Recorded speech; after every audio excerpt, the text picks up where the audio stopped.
হ্যাঁ ভাবি, আসসালামু আলাইকুম। ভাবি ভালো আছেন? সালাম, হ্যাঁ, ভালো আছি আলহামদুলিল্লাহ। আচ্ছা ভাবি, যাই হোক, বাছুর তো মাশাল্লাহ ভালোই আছে। ভাবি এটা কোন কোম্পানি বাছুর দিয়ে নিয়েছিলেন, বীজ দিয়ে নিয়েছিলেন? নালতির কোম্পানি। লাল তীর কোম্পানির। তো যাই হোক, এর আগে যে আপনার গরুটাকে যে বীজ দিয়েছিলেন, কয়বার বীজ দিয়েছিলেন? প্রথম ভিজিটেই আল্লাহ দিলে ভালোই। মানে প্রথমবার বীজ দেওয়ার আগে তো আমাকে ডাকলেন, হ্যাঁ, ডাকার পরবর্তীতে কি জ্বরের সমস্যা হলো? হয়েছিল যারা সমস্যা, আপনি চিকিৎসা করছেন তো? আচ্ছা যাই হোক, ওটা আর কি কয়েন আর কি, চিকিৎসা আমি করছি। যাই হোক, আপনি কি করেছিলাম যে ভাবি বীজ দিলে থাকবি না, থাকি বীজ দিলে থাকবি না। না, চিকিৎসার আগে কথা যে বীজ দিলে থাকতে লাই, চিকিৎসা করলে পরে আপনার হলে বীজ দিলে থাকবে। হ্যাঁ, তারপরে তো চিকিৎসা করে নিয়ে বীজ দিছিলেন। হ্যাঁ, একবার বীজ দেওয়ার পরে আল্লাহ রহমতে মাশাল্লাহ এক না ফাইন এক না বাছুর আছে নাকি? আচ্ছা, বাছুরটা কি বাছুর আছে ভাবি? কখন বাসের হচ্ছে? বকন বাছুর আছে। বাছুর পায়ে কি আপনি খুশি আছেন? হ্যাঁ, আল্লাহ দিলে খুশি হয়েছে।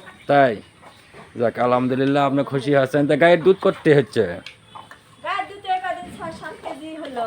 আচ্ছা কদিন ধরে আনা কমছে, খিলালে আর কেউ আসবে নাকি? আচ্ছা আচ্ছা, হ্যাঁ। তা মাঝখানে দিন চড়া গেছে তো, হ্যাঁ। এই কারণে তো আর কি দিন আর দুধটা না ইয়ে আছে আর কি। আর কি 4-5 কেজি দুধ। আচ্ছা যাই হোক, তো গরুকে তো নিয়মিত খাবার টাবার দিচ্ছেন নাকি?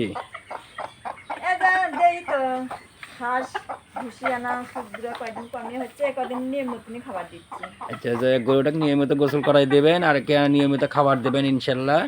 তো বাছুর কয়দিন হলো আছে? মাস তো পুরেই গেছে। এনা টান দেন তো, না টান দেন তো, বাছুরটা ধরে নিয়ে আসেন, আমাকে ধরে নিয়ে আসেন। খাওয়াই হয়নি, এমনি দেন। না এমনি টান দিয়ে নিয়ে আসেন আর কি। এর নাম কি ডাকছেন? সুন্দরী। সুন্দরী। যাক মাশাল্লাহ। তাহলে বাছুর দেখে আর কেউ কি কোনো কিছু করছে? না, আল্লাহ দিলে দেখলি সবলি খুশি হচ্ছে বাসুর। সবাই খুশি আছে তো? কয়নি যে 20টা কেটে দিচ্ছে, এই কথা কয়নি? কষি তো। কসেই তো আপনি খালি কছেন যে অমুক মানুষ নিয়েছে, তাই তো? না, কষে যে মাসুদ ভাই দিয়ে গেছে, ও পানিশ কম। ও আচ্ছা আচ্ছা, ভাইয়ের নামে নামে ওইটা বড় নাম। ও আচ্ছা, যাক মাশাল্লাহ। বাছুর ভালোই আছে, না যত্ন করবেন। আর এরই তো পায়ের সমস্যা ছিল নাকি? হ্যাঁ হ্যাঁ, পাওয়া যায়। খুর উঠে গেছিল, একবারে উঠে গেছে। সেটার চিকিৎসা তো আমি দিয়েছিলাম নাকি? আপনি দিছিলেন। আচ্ছা যাই হোক, আমি দেওয়ার পরে তো মাশাল্লাহ এখন খুরটা ভালোই আছে। হ্যাঁ হ্যাঁ, ওই চিকিৎসায় তার তো চিকিৎসা করাই হয়নি। আচ্ছা যাই হোক, চিকিৎসায় আছে এখন গরুটা কাবাডা না বলবে না, ক্যালসিয়াম ভিটামিন করে নিলে। বাসুরে। হ্যাঁ হ্যাঁ, যেহেতু মনে করেন অ্যান্টিবায়োটিক চিকিৎসা দেওয়া হয়েছিল, এই কারণেতে দেখা যাচ্ছে না বডিটা অল্প না ইয়ে হয়ে আছে, এখন না, অনেক অনেক ক্যালসিয়াম ভাই, ভিটামিন। হ্যাঁ, চিকিৎসা না অনেক। তো ওটা না করে নেবেন। আচ্ছা, তো ভাবি আর কিছু করবেন? না, আপনি ভাই কয়া হাতেন কবে আসেন? আচ্ছা আচ্ছা, তো ভাবি যে এর পরে যে একটা বীজ দিলাম কোন ডয়েডে, সেটাও যাবে পাশে। এই পাশে, তো এটার কয়দিন হচ্ছে? 28 দিন। 28 দিন হচ্ছে।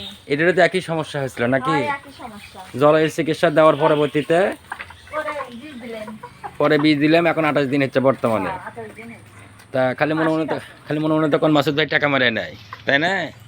তা হবে কেন? হ্যাঁ, ও তখন নেই। আচ্ছা যাক মাশাল্লাহ, 28 দিন হচ্ছে ভাই করবেন বুঝছেন? আল্লাহ ইয়া করছে ঠিকই। হ্যাঁ, তাহলে ভাই কবেন মাসুদ ভাই এসেছিল, এসে হিসেব করছে গরুটা 28 দিন বয়স হচ্ছে। বীজের আর কোনো সমস্যা আর হওয়ার কথা নাই। আর 35 দিনে যা কৃমি চিকিৎসা করবেন, বুঝছেন? হ্যাঁ, এটা বলতে আপনার এটা করে নেবেন আর কি। গাপটা আছে নাকি? গাব নাই, এটা গাব নাই, আমি তো আপনাকে কয়ে গেছি গাব নাই।